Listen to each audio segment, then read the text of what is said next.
Friends, ಈ ವಿಷಯ ಈಗ ಎಷ್ಟು ದೊಡ್ಡ ಸಮಸ್ಯೆಯಾಗಿದೆ ಅಂದ್ರೆ ಈಗ ಪ್ರಪಂಚದಾದ್ಯಂತ ಇದೇ ಚರ್ಚೆಯ ವಿಷಯವಾಗಿ ಮಾರ್ಪಟ್ಟಿದೆ. ಹೌದು, ಇಟಲಿಯ ಪ್ರಧಾನಿ ಜಾರ್ಜಿಯಾ ಮೆಲೋನಿ ತಮ್ಮ ದೇಶದಲ್ಲಿ ಇಸ್ಲಾಂಗೆ ಸಂಬಂಧಿಸಿದ ಅನೇಕ ಹಳೆಯ ಆಚಾರಗಳನ್ನ ಮತ್ತೆ ಕಾನೂನುಗಳನ್ನ ಬದಲಾಯಿಸಬೇಕೆಂದು ನಿರ್ಧರಿಸಿದ್ದಾರೆ. ಈಗ ಮುಸ್ಲಿಂ ಮಹಿಳೆಯರಿಂದ ಮುಸ್ಲಿಂ ಪುರುಷರವರೆಗೂ ಎಲ್ಲರ ಮೇಲೆ ಕಠಿಣ ನಿಬಂಧನೆಗಳು ಇರುತ್ತವೆ. ಕ್ಯಾಮೆರಾದ ನಿಗಾ ಇರ್ತದೆ. ಹೌದು, ನೀವು ಕೇಳಿದ್ದು ನಿಜ. ಈ ಒಂದು ಬದಲಾವಣೆ ಪ್ರಪಂಚವನ್ನ ನಡುಗಿಸಿದೆ. ಇಸ್ಲಾಂ ದೇಶಗಳಾದ್ರೆ ಮೆಲೋನಿ ಇಂತಹ ದೊಡ್ಡ ನಿರ್ಧಾರವನ್ನ ಹೇಗೆ ತೆಗೆದುಕೊಂಡರು ಎಂದು ಪ್ರಶ್ನಿಸುತ್ತಿದ್ದಾರೆ. ಮಸೀದಿಗಳಿಂದ ಮನುಷ್ಯರವರೆಗೂ ಎಲ್ಲರ ಮೇಲೆ ಕಠಿಣ ನಿರ್ಬಂಧಗಳನ್ನ ವಿಧಿಸಿದ್ದಾರೆ. ಇಷ್ಟಕ್ಕೂ ಜಾರ್ಜಿಯಾ ಮೆಲೋನಿ ಇಂತಹ ದೊಡ್ಡ ನಿರ್ಧಾರವನ್ನ ಯಾಕೆ ತೆಗೆದುಕೊಂಡರು ಎಂದು ತಿಳಿದ್ರೆ ನೀವು ಖಂಡಿತ ಆಶ್ಚರ್ಯ ಪಡ್ತೀರಾ. ಇಸ್ಲಾಂ ಅನ್ನ ಅನುಸರಿಸುವವರ ಸಂಖ್ಯೆ ವೇಗವಾಗಿ ಹೆಚ್ಚುತ್ತಿರುವ ಒಂದು ದೇಶದಲ್ಲಿ ಅದೇ ಇಸ್ಲಾಂ ಮೇಲೆ ಕಠಿಣ ನಿರ್ಬಂಧಗಳನ್ನ ವಿಧಿಸುತ್ತಾ ಜಾರ್ಜಿಯಾ ಮೆಲೋನಿ ಸರ್ಕಾರ ತೆಗೆದುಕೊಂಡ ಒಂದು ಸಂಚಲನಾತ್ಮಕ ನಿರ್ಧಾರ ಈಗ ಪ್ರಪಂಚದಾದ್ಯಂತ ಚರ್ಚೆಯ ವಿಷಯವಾಗಿದೆ. ಅನಿಯಂತ್ರಿತ ವಲಸೆಗಳು, ಹೆಚ್ಚುತ್ತಿರುವ ಮಸೀದಿಗಳು ಮತ್ತೆ ರಹಸ್ಯವಾಗಿ ಬರ್ತಿರುವ ವಿದೇಶಿ ನಿಧಿಗಳಿಂದ ದೇಶದ ಸಂಸ್ಕೃತಿಗೆ ಅಪಾಯ ಉಂಟಾಗ್ತಿದೆ ಎಂದು ಭಾವಿಸಿದ ಮೆಲೋನಿ ಮುಖ ಕಾಣಿಸದಂತೆ ಧರಿಸುವ ಬುರ್ಕಾ ಮತ್ತೆ ನಿಕಾಬ್ಗಳನ್ನ ಬಹಿರಂಗ ಸ್ಥಳಗಳಲ್ಲಿ ಪೂರ್ಣವಾಗಿ ನಿಷೇಧಿಸಿದ್ದಾರೆ. ಈ ನಿಯಮವನ್ನ ಅತಿಕ್ರಮಿಸಿದ್ರೆ ಅಕ್ಷರಶಃ 300 ಯೂರೋಗಳಿಂದ 3000 ಯೂರೋಗಳವರೆಗೂ ಅಂದ್ರೆ ಸುಮಾರು 27,000ದಿಂದ 2.7 ಲಕ್ಷ ರೂಪಾಯಿವರೆಗೂ ಭಾರಿ ದಂಡ ವಿಧಿಸುವಂತೆ ಕಾನೂನನ್ನ ಕಠಿಣಗೊಳಿಸಿದ್ದಾರೆ.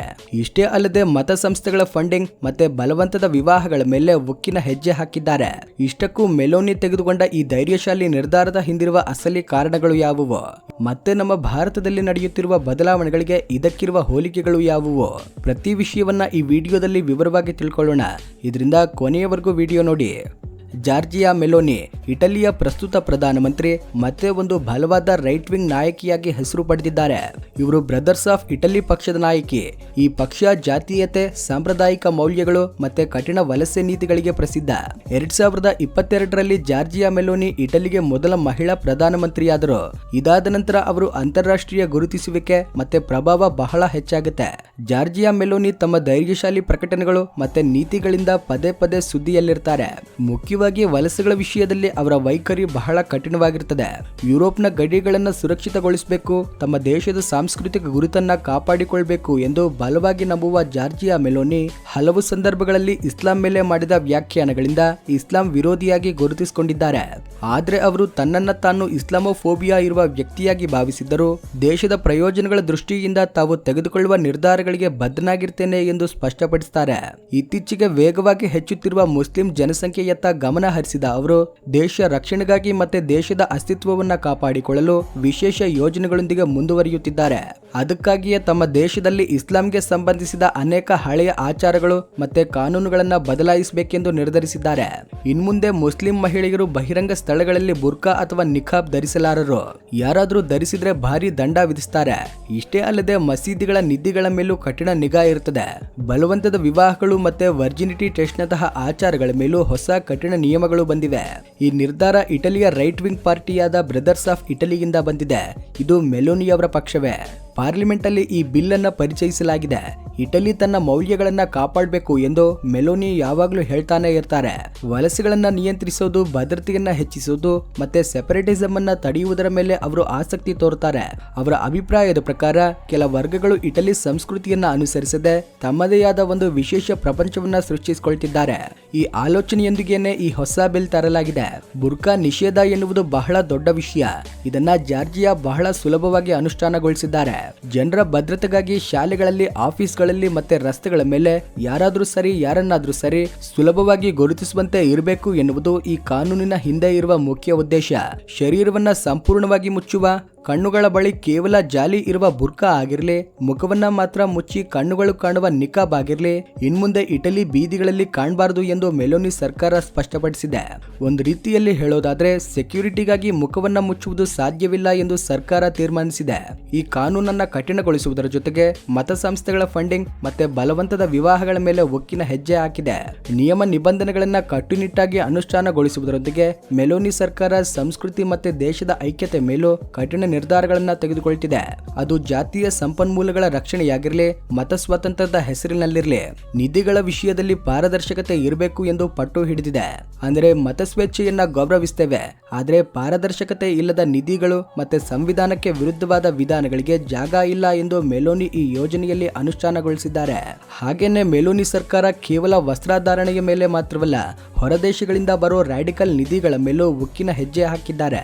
ಸೌದಿ ಅರೇಬಿಯಾದಂತಹ ದೇಶಗಳಿಂದ ಬರೋ ಹಣ ಇಟಲಿ ಸಂಸ್ಕೃತಿ ಮತ್ತೆ ಐಕ್ಯತೆಯನ್ನ ನಾಶಗೊಳಿಸುತ್ತಿದೆ ಎಂಬ ಅನುಮಾನದಿಂದ ವಿದೇಶಿ ಫಂಡಿಂಗ್ ಮೇಲೆ ನಿರ್ಬಂಧಗಳನ್ನ ವಿಧಿಸಿದೆ.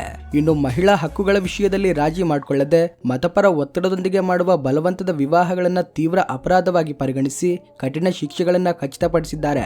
ಇವೆಲ್ಲದರ ಜೊತೆಗೆ ಹುಡುಗಿಯರ ಗೌರವಕ್ಕೆ ಭಂಗ ತರುವ ವಿವಾದಾಸ್ಪದ ಕನ್ಯತ್ವ ಪರೀಕ್ಷೆಗಳನ್ನ ಅಂದ್ರೆ ವರ್ಜಿನಿಟಿ ಟೆಸ್ಟ್ ಗಳನ್ನ ಪೂರ್ಣವಾಗಿ ನಿಷೇಧಿಸಿ ಅವುಗಳನ್ನ ಕ್ರಿಮಿನಲ್ ಅಪರಾಧವಾಗಿ ಮಾರ್ಪಡಿಸಿದ್ದಾರೆ.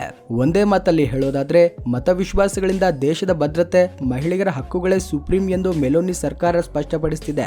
ಇಟಲಿಯಲ್ಲಿ ವೇಗವಾಗಿ ಹೆಚ್ಚುತ್ತಿರುವ ವಲಸೆ ಜನಸಂಖ್ಯೆ, ತಡೆಯಿಲ್ಲದೆ ಬೆಳೆಯುತ್ತಿರುವ ಮಸೀದಿಗಳು ದೇಶದಲ್ಲಿ ಸಾಂಸ್ಕೃತಿಕ ವಿಭಜನೆಗೆ ದಾರಿ ಮಾಡ್ತಿವೆ ಎಂದು ಮೆಲೋನಿ ಸರ್ಕಾರ ಆಂದೋಲನ ವ್ಯಕ್ತಪಡಿಸಿದೆ. ಇಟಲಿ ಕಾನೂನುಗಳಿಗೆ ಬದಲಾಗಿ ಕೆಲ ಪ್ರದೇಶಗಳಲ್ಲಿ ಶರಿಯಾ ನಿಯಮಗಳು ನಡೆಯುತ್ತಿರುವುದು, ವಿದೇಶಿ ನಿಧಿಗಳೊಂದಿಗೆ ಉಗ್ರವಾದ ಆಲೋಚನೆಗಳು ಹರಡುತ್ತಿರುವುದು ಇಟಲಿ ಅಸ್ತಿತ್ವಕ್ಕೆ ಅಪಾಯ ಎಂದು ಮೆಲೋನಿ ಪಾರ್ಟಿ ಬಲವಾಗಿ ನಂಬುತ್ತಿದೆ. ಅದಕ್ಕಾಗಿಯೇ ಒಂದು ವಿಶೇಷ ಸಮಾಂತರ ಪ್ರಪಂಚ ಏರ್ಪಡದಂತೆ ಅಡ್ಡಿ ಹಾಕುವುದೇ ಈ ಹೊಸ ಬಿಲ್ಲಿನ ಮುಖ್ಯ ಉದ್ದೇಶ. ಆಫ್ರಿಕಾ, ಮಧ್ಯಪ್ರಾಚ್ಯದಿಂದ ಬರ್ತಿರುವ ಸಾವಿರಾರು ವಲಸಿಗರು ಇಟಾಲಿಯನ್ ಸಂಸ್ಕೃತಿಯಲ್ಲಿ ಬೆರೆತು ಹೋಗಬೇಕೇ ಹೊರತು ವಿದೇಶಿ ನಿಧಿಗಳೊಂದಿಗೆ ತಮಗೆ ಒಂದು ವಿಶೇಷ ರಾಜ್ಯವನ್ನ ಸೃಷ್ಟಿಸಿಕೊಳ್ಬಾರದು ಎಂದು ಸರ್ಕಾರ ಈ ಕಠಿಣ ನಿರ್ಧಾರಗಳನ್ನ ತೆಗೆದುಕೊಂಡಿದೆ. ಒಂದು ವೇಳೆ ಈಗ ಕಠಿಣವಾಗಿರದಿದ್ರೆ ಭವಿಷ್ಯದಲ್ಲಿ ಇಟಲಿಯು ಫ್ರಾನ್ಸ್ನಂತಹ ತೀವ್ರ ಕೋಲಾಹಲಗಳನ್ನ, ಮತಪರ ಉದ್ರಿಕ್ತತೆಗಳನ್ನ ಎದುರಿಸಬೇಕಾಗ್ತದೆ ಎಂದು ಮೆಲೋನಿ ಸರ್ಕಾರ ಭಾವಿಸುತ್ತಿದೆ. ಈಗಾಗಲೇ ಫ್ರಾನ್ಸ್, ಬೆಲ್ಜಿಯಂ, ಡೆನ್ಮಾರ್ಕ್ನಂತಹ ದೇಶಗಳು ಭದ್ರತೆ ಮತ್ತೆ ಮಹಿಳಾ ಸ್ವಾತಂತ್ರ್ಯಕ್ಕಾಗಿ ಬುರ್ಕಾವನ್ನ ನಿಷೇಧಿಸಿ ಈ ಹಾದಿಯಲ್ಲಿ ನಡೆದಿವೆ. ಅದೇ ಹಾದಿಯನ್ನ ಅನುಸರಿಸುತ್ತಾ ದೇಶದ ಐಕ್ಯತೆಯನ್ನ ಕಾಪಾಡಲು ಇಟಲಿ ಸಹ ಈ ಧೈರ್ಯಶಾಲಿ ನಿರ್ಧಾರವನ್ನ ತೆಗೆದುಕೊಂಡಿದೆ. ಇದರ ಮೇಲೆ ಭಿನ್ನಾಭಿಪ್ರಾಯಗಳು ವ್ಯಕ್ತವಾಗುತ್ತಿದ್ದರೂ ಬೆಂಬಲಿಗರು ಮಾತ್ರ ದೇಶ ಭದ್ರತೆಗಾಗಿ ಇದು ಬಹಳ ಅವಶ್ಯಕ ಬದಲಾವಣೆ ಎಂದು ಸರ್ಕಾರದ ನಿರ್ಧಾರವನ್ನ ಸ್ವಾಗತಿಸುತ್ತಿದ್ದಾರೆ. ಇಟಲಿ ಎನ್ನುವುದು ಇಟಾಲಿಯನ್ಗಳ ದೇಶ, ಇಲ್ಲಿಗೆ ಬಂದು ನಿಮ್ಮ ಸಂಸ್ಕೃತಿಯನ್ನ ನಮ್ಮ ಮೇಲೆ ಉಜ್ಬೇಡಿ ಎಂದು ಮೆಲೋನಿ ಬೆಂಬಲಿಗರು ಗಟ್ಟಿಯಾಗಿ ವಾದಿಸುತ್ತಿದ್ದಾರೆ. ಮಹಿಳೆಯರು ಬುರ್ಕಾ ಮುಸುಗಿನಿಂದ ಹೊರಗಡೆ ಬಂದು ಓದುತ್ತಾ ಸಮಾಜದಲ್ಲಿ ಎಲ್ಲರೊಂದಿಗೆ ಬೆರೀಬೇಕು ಅನ್ನೋದೇ ಸರ್ಕಾರದ ಆಕಾಂಕ್ಷೆ. ಆದ್ರೆ ಇದರ ಮೇಲೆ ಮುಸ್ಲಿಂ ಸಂಘಗಳು ಮತ್ತೆ ಲಿಬರಲ್ ವರ್ಗಗಳು ತೀವ್ರವಾಗಿ ವಿರೋಧ ವ್ಯಕ್ತಪಡಿಸುತ್ತಿವೆ. ಬುರ್ಕಾ ಧರಿಸುವುದು ಸ್ತ್ರೀಯರ ವೈಯಕ್ತಿಕ ಇಷ್ಟ ಎಂದು ಈ ನಿಷೇಧ ಮತ ಸ್ವಾತಂತ್ರ್ಯವನ್ನ ಹರಣ ಮಾಡುವುದೇ ಎಂದು ಅವರು ವಾದಿಸುತ್ತಿದ್ದಾರೆ. ಈ ನಿರ್ಧಾರದಿಂದ ಮುಸ್ಲಿಂ ವರ್ಗ ಸಮಾಜದಲ್ಲಿ ಒಂಟಿಯಾಗುವ ಅಪಾಯ ಇದೆ ಎಂದು ನಾಯಕರು ಆಂದೋಲನಗೊಳ್ತಾ ಇರೋದ್ರಿಂದ ಈಗ ಈ ವಿಷಯ ಅಂತಾರಾಷ್ಟ್ರೀಯ ಮಟ್ಟದಲ್ಲಿ ದೊಡ್ಡ ಚರ್ಚೆಗೆ ದಾರಿ ಮಾಡಿದೆ. ಕೆಲ ಮೀಡಿಯಾ ಸಂಸ್ಥೆಗಳು ಇದನ್ನ ಇಸ್ಲಾಮೋಫೋಬಿಯಾ ಎಂದು ಮುದ್ರೆ ಹಾಕ್ತಿದ್ದಾರೆ. ಮೆಲೋನಿ ಸರ್ಕಾರ ಮಾತ್ರ ಹಿಂದೆ ಸರಿಯುತ್ತಿಲ್ಲ. ತನ್ನ ಮೈತ್ರಿಯಲ್ಲಿರುವ ಲೀಗ್ ಪಾರ್ಟಿಯ ಬೆಂಬಲ, ಪಾರ್ಲಿಮೆಂಟ್ ಅಲ್ಲಿರುವ ಬಹುಮತದೊಂದಿಗೆ ಈ ಬಿಲ್ಲನ್ನ ಯಾವುದೇ ರೀತಿಯಲ್ಲಾದರೂ ಹೊರಡಿಸಬೇಕು ಎಂದು ಅವರು ಪಟ್ಟು ಹಿಡಿದಿದ್ದಾರೆ.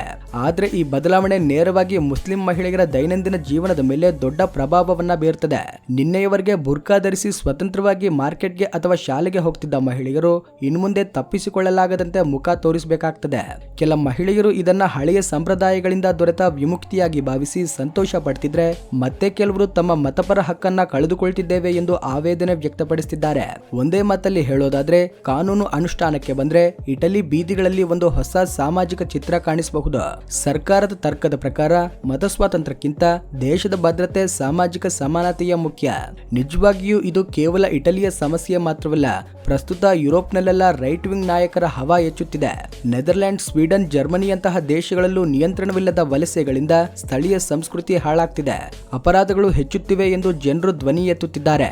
1970ರಿಂದ ಇಟಲಿಯಲ್ಲಿ ಮುಸ್ಲಿಂ ಜನಸಂಖ್ಯೆ ಸುಮಾರು 20 ಲಕ್ಷಕ್ಕೆ ತಲುಪಿರೋದ್ರಿಂದ ಬದಲಾಗುತ್ತಿರುವ ಸಾಮಾಜಿಕ ಪರಿಸ್ಥಿತಿಗಳಿಗೆ ಅನುಗುಣವಾಗಿ ಮೆಲೋನಿ ಸರ್ಕಾರ ಈ ಕಠಿಣ ನಿರ್ಧಾರಗಳ ದಿಕ್ಕಿನಲ್ಲಿ ಹೆಜ್ಜೆ ಹಾಕ್ತಿದೆ. ದೇಶ ಬದಲಾಗುವ ಮುನ್ನವೇ ನಾವು ಕಾನೂನನ್ನ ಬದಲಾಯಿಸಬೇಕು ಎಂಬ ಸಂಕೇತವನ್ನ ಅವರು ಬಲವಾಗಿ ಕಳಿಸುತ್ತಿದ್ದಾರೆ. ಅಧಿಕೃತ ಒಪ್ಪಂದಗಳು ಇಲ್ಲದೆ ಇರೋದ್ರಿಂದ ಮಸೀದಿಗಳಿಗೆ ಬರುವ ನಿಧಿಗಳ ಮೇಲೆ ಪಾರದರ್ಶಕತೆ ಇಲ್ಲ ಎಂದು, ಅದಕ್ಕಾಗಿಯೇ ಈಗ ಪ್ರತಿ ಪೈಸಾ ಲೆಕ್ಕ ಹೇಳಬೇಕು ಎಂದು ಮೆಲೋನಿ ಸರ್ಕಾರ ತೀರ್ಮಾನಿಸಿದೆ. ಫ್ರಾನ್ಸ್, ಬೆಲ್ಜಿಯಂನಂತಹ ದೇಶಗಳಲ್ಲಿ ಈ ತರಹದ ನಿಷೇಧಗಳಿಂದ ಅಪರಾಧಗಳು ಕಡಿಮೆಯಾಗಿ ಮಹಿಳಾ ಸಬಲೀಕರಣ ಹೆಚ್ಚಿದೆ ಎನ್ನುವ ಸ್ಫೂರ್ತಿಯೊಂದಿಗೆ ಇಟಲಿ ಈ ಹೆಜ್ಜೆ ಹಾಕಿದೆ. ಬೆಂಬಲಿಗರು ಇದನ್ನ ಮೆಲೋನಿಯ ಧೈರ್ಯಶಾಲಿ ನಿರ್ಧಾರ ಎಂದು ಕೊಂಡಾಡುತ್ತಿದ್ದಾರೆ. ವಿರೋಧಿಗಳು ಮಾತ್ರ ಇದನ್ನ ಪಕ್ಷಪಾತ ಎಂದು ಮುದ್ರೆ ಹಾಕುತ್ತಾ ಕೋರ್ಟ್ ಮೆಟ್ಟಿಲು ಏರಲು ಸಿದ್ಧವಾಗ್ತಿದ್ದಾರೆ. ಏನೇ ಆಗ್ಲಿ, ಪಾರ್ಲಿಮೆಂಟ್ ಅಲ್ಲಿ ಬಹುಮತ ಇರೋದ್ರಿಂದ ಈ ಬಿಲ್ ಪಾಸ್ ಆಗುವುದು ಬಹುತೇಕ ಖಚಿತ. ಆದ್ರೆ ಕಾನೂನು ಅನುಷ್ಠಾನಕ್ಕೆ ಬಂದ್ರೆ ಅದನ್ನ ಕ್ಷೇತ್ರ ಮಟ್ಟದಲ್ಲಿ ಹೇಗೆ ಅನುಷ್ಠಾನಗೊಳಿಸ್ತಾರೆ ಎನ್ನುವುದೇ ಈಗಿರುವ ಪ್ರಶ್ನೆ. ಈ ವಿಡಿಯೋ ಬಗ್ಗೆ ನಿಮ್ಮ ಅಭಿಪ್ರಾಯವನ್ನ ಕಮೆಂಟ್ ಮುಖಾಂತರ ತಿಳಿಸಿ. ವಿಡಿಯೋ ಇಷ್ಟವಾಗಿದ್ರೆ ಲೈಕ್ ಮಾಡಿ, ಶೇರ್ ಮಾಡಿ, ನಮ್ಮ ಚಾನೆಲ್ಗೆ ಸಬ್ಸ್ಕ್ರೈಬ್ ಮಾಡ್ಕೊಳ್ಳಿ. Thanks for watching.